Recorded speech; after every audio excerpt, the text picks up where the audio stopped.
spot myself down in South Florida, working with many racial and ethnic minority communities here in this part of the country, trying to figure it out, trying to make sure that we, tackle these political determinants of health. And I'm exhausted. Yeah. Racism doesn't sleep. Inequities are entrenched, and it takes a lot of work for us to rectify them. So that's what I've been working on lately. All right, just little stuff, small stuff.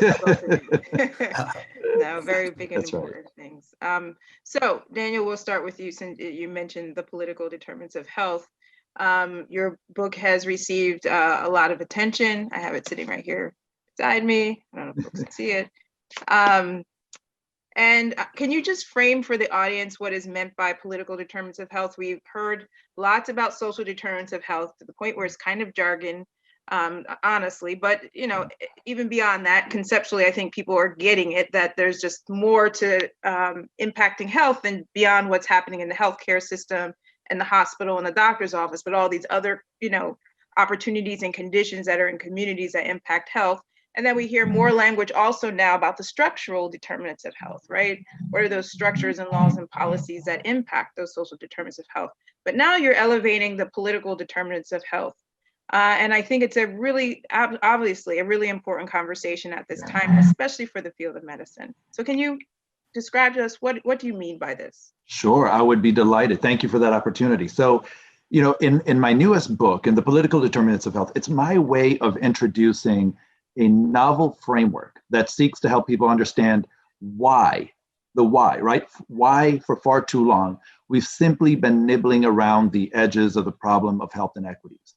And it's really urging us to think more strategically. If we seek to effectuate lasting changes, then we have to look further upstream than we've been, right? So more specifically, we have to address what I'm calling the political determinants of health and connecting the social determinants of health to their political roots.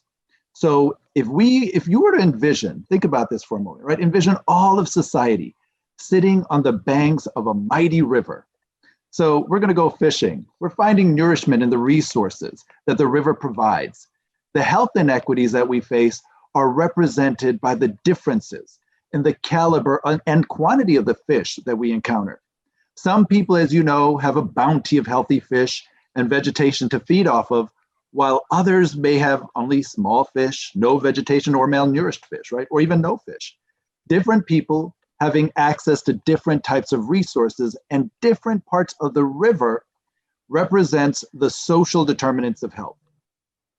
Some people are located in a slower moving part of the river by no fault of their own. Others are located in a more lush part of the river and benefit because of such, by specific decisions that were made on their behalf. So these are the political determinants of health, essentially. Somewhere upstream, decisions were made to divert the river to benefit certain people and harm others, and decisions were made to place certain types of people on specific banks of the river while placing others elsewhere. These upstream decisions have downstream impacts, and we must be involved in that decision making.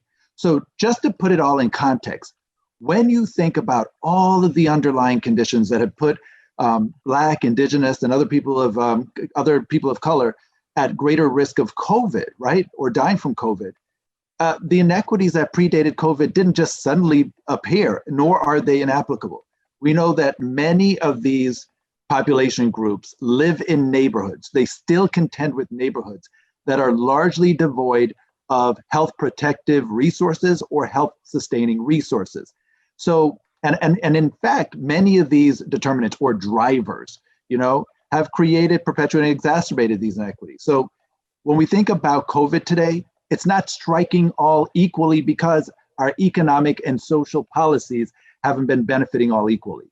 And Dr. Maybank and Congressman Garcia, if we think about it in this context, when you look at the neighborhoods now, if you go in many neighborhoods today that are Black or brown, predominantly Black or brown, what do you often find? You often find highways, right?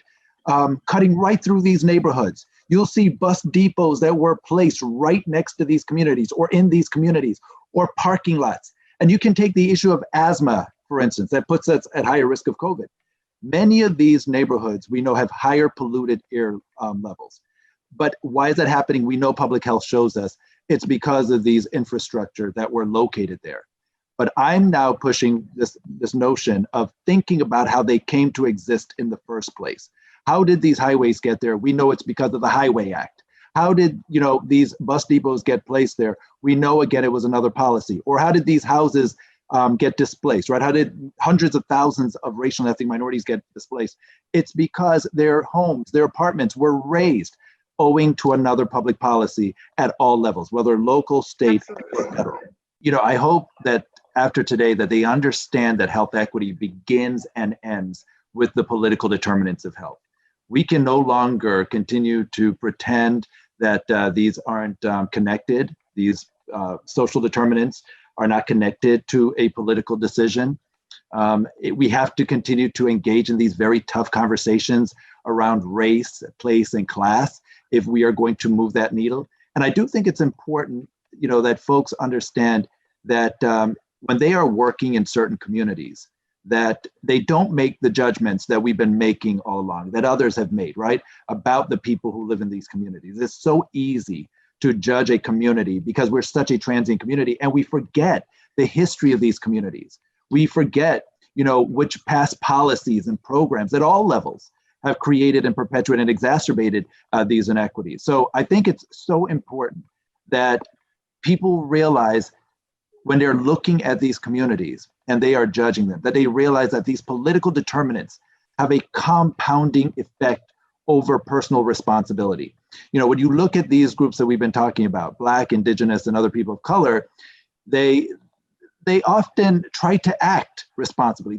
They want to act responsibly, right? Oftentimes you hear that debate going on, oh, if they were only more responsible.